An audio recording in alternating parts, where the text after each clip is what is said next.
बड़ी खबर इधर आ रही है। डिफेंस सेक्टर में भारत को एक बड़ी कामयाबी मिली है। पहले भारतीय एयर डिफेंस वेपन सिस्टम का सफल परीक्षण हुआ है।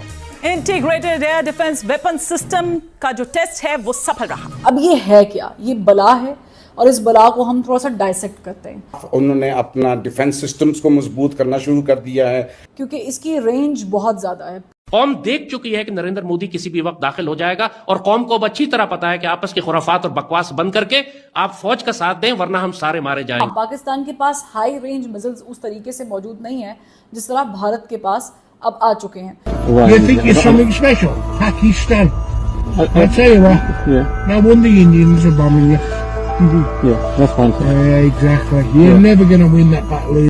दूसरी जानिब जो आपने अभी सवाल का इशारा किया, देखें सबसे बड़ी बात यह है कि इंडिया आप पे जरूर हमला करेगा। ये बात मेरी लिख के रख लें। पाकिस्तान ने नो टाइम जारी किया, इस्लामाबाद के आसपास का हवाई क्षेत्र बंद किया, एलओसी के आसपास का हवाई क्षेत्र बंद किया गया। अमेरिकी वजीर खारजा मार्को रूबियो ने एक और पाक भारत जंग के इम्कान को जाहिर करते हुए कहा है कि एक और पाक भारत जंग किसी भी वक्त मुमकिन है।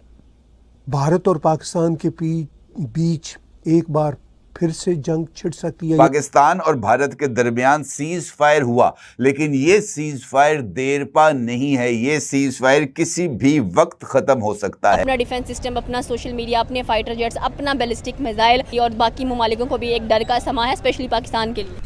नमस्ते दोस्तों, जय हिंद।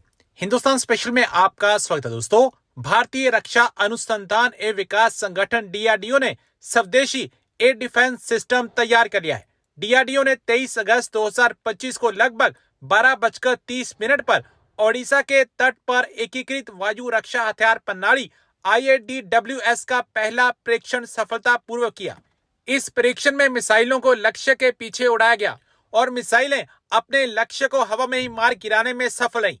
एकीकृत वायु रक्षा हथियार प्रणाली एक बहुस्तरीय वायु रक्षा प्रणाली है जिसमें सभी स्वदेशी सतह से हवा में मार करने वाली मिसाइलें शामिल हैं।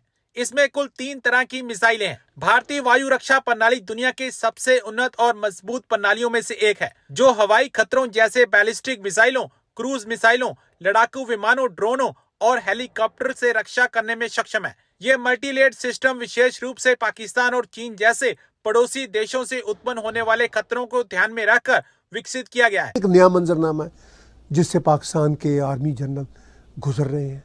अब ये जो बात मैंने छेड़ी है कि क्या भारत और पाकिस्तान के बीच एक बार फिर से जंग छिड़ सकती है, यानी फौरी एक जंग तो अभी हाल ही में मई में ख़त्म हुई है, उसकी फौरी बात, क्योंकि भारत ने तो अपना ऑपरेशन सिंदूर पॉज किया हुआ है और पाकिस्तानी नोबेल प्राइज़ देने की कोशिश कर रहे हैं।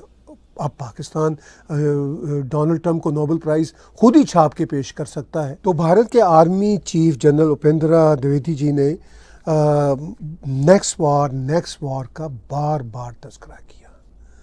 अब वो नेक्स्ट वार का जब ये तस्करा कर रहे हैं, इसके साथ साथ कह रहे हैं कि ये जो नॉन काइनेटिक वॉर है या ये जो अब वॉर का पूरा मामला है वो बहुत सारी बातों के साथ जुड़ा हुआ है। उनकी अगर आप ये स्पीच ANI पे जाके पूरी सुने या भारत की जो आर्म फोर्सेस का YouTube चैनल है उस पे जाके सुने तो वो पूरे आपको जो है बैकग्राउंड के साथ समझ में आएगी। मैंने तो उसमें से एक वीडियो क्लिप अभी आपके साथ शेयर किया, मगर वो भी वीडियो क्लिप जो है वो अपनी जगह पे, एक छोटा सा वीडियो क्लिप जो हमने काट के लगाया वो अपनी जगह पे मुकम्मल है। वो बता रहा है कि भारत के आर्मी चीफ क्या कह रहे हैं। वो कह रहे हैं कि इसमें नैरेटिव भी शामिल है, इसमें टेक्नोलॉजी भी शामिल है, इसमें असला भी शामिल है और सिटीजन्स भी शामिल है कि अब ये जो वार है ये सिर्फ आर्मी की वार नहीं है, ये पूरी नेशन की वार है और ये मामला दुनिया भर में अब कुछ ऐसा ही हो चुका हुआ है।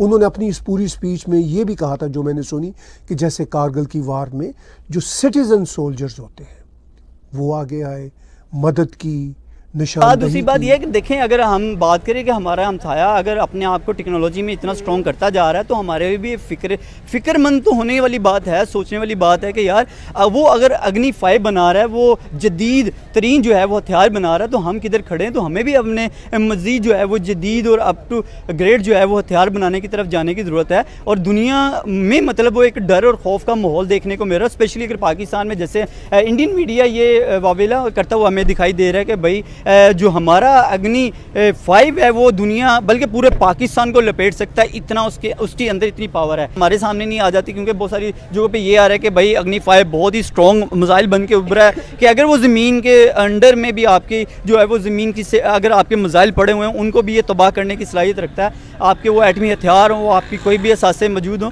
यानी कि ये ज़मीन की गहराई तक जाके अग्नि हो वो तो आग ही लगाएगा ना। डेफिनेटली अग्नि यानी कि आग से वो जो है वो तशबीह दिया जा रहा है, तो कहीं ना कहीं तो वो एक प्रेशर बना रहा है। लेकिन यहाँ पे हम कहेंगे कि यार अगर टेक्नोलॉजी की बात करें, वैसे वार में कोई कुछ नहीं रखा, लेकिन हमेशा से हमारी और हमारे हमसाया मुल्क भारत की इसी के दरमियान जो है ना वो एक वो कहते हैं कलविश, वो एक हमेशा से जो है हमें लड़ाई जो है वो देखने को मिली है। दोनों ममालिक आपस में लड़ते दिखाई दिए हैं। तो मेरा तो सिर्फ इतना सा पर्पज़ है कि दोनों ममालिक को ऐसे नहीं लड़ना चाहिए। और अगर एक तरफ बात की जाए, देखें हमारे साथ चाइना भी है, रशिया भी है। वेस्ट सारा सुकून करता है, वेस्ट मीडिया कह लें या वेस्ट के लोग, अमेरिका, नेटो, यूरोपियन यूनियंस, हर कोई सुकून करे। ये एशिया के अंदर ये हमेशा खलल मचा रहता है। देखिए मेरे ख्याल में कहीं ना कहीं वेस्ट वाले कोई ना कोई ऐसी तीली लगाते हैं, वो तीली लगाते हैं जिसकी बात जो है वो हमारे एशिया में है। कहीं ना कहीं हमें अफरा तफरी नज़र आती है। अभी रिसेंटली देखा जाए तो ईरान और इसराइल की भी हमें देखने को मिली, उसमें भी वेस्ट का अमल दखल था।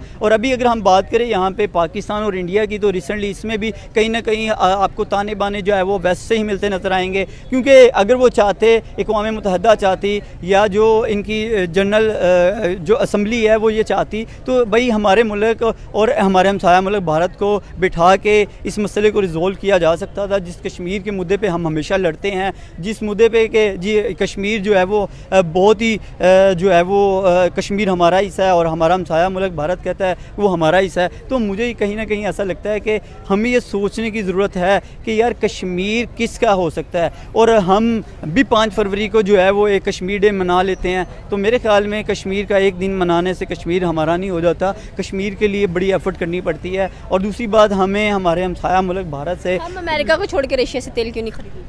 ये सोचने वाली बात है। देखें एक हमारा जो प्राइम मिनिस्टर था, एक्स प्राइम मिनिस्टर था जो अभी जेल के अंदर है, उसने कहा था कि भाई हम परचेज़ करेंगे, हम कोई डरते हैं किसी से। वो बेचारे एक बंदे ने कहा था, वो बेचारे की दोबारा हुकूमत नहीं रही, वो जेल में चला गया। तो आप चाहते हैं कि जो नेक्स्ट प्राइम मिनिस्टर हैं वो भी जेल की सलाखों में हो, तो आप ये चाह रही हैं। तो इसीलिए आप इस तरह का मौक़िफ़ दे रही हैं। मेरे ख्याल से हमारा प्राइम मिनिस्टर कभी भी ऐसा मौक़िफ़ नहीं देगा। उसे पता है कि भाई मैं अगर ये अगर जो है वो ऐलान कर दूँ दुनिया के सामने कि भाई हम भी रशिया के साथ खड़े हैं, हम रशिया से तेल भी लेंगे, हम रशिया के साथ उसके साथ हर लिहाज से उसका साथ देंगे, तो कभी भी जो वेस्ट है वो हमारा साथ नहीं देगा। इंडिया ने हमेशा स्मार्ट चॉइसेस बनाई है। ये आपने देखा है कि वो वहाँ जाता है जहाँ उसकी नेशन इंटरेस्ट और उसकी नेशन को फ़ायदा पहुँचे।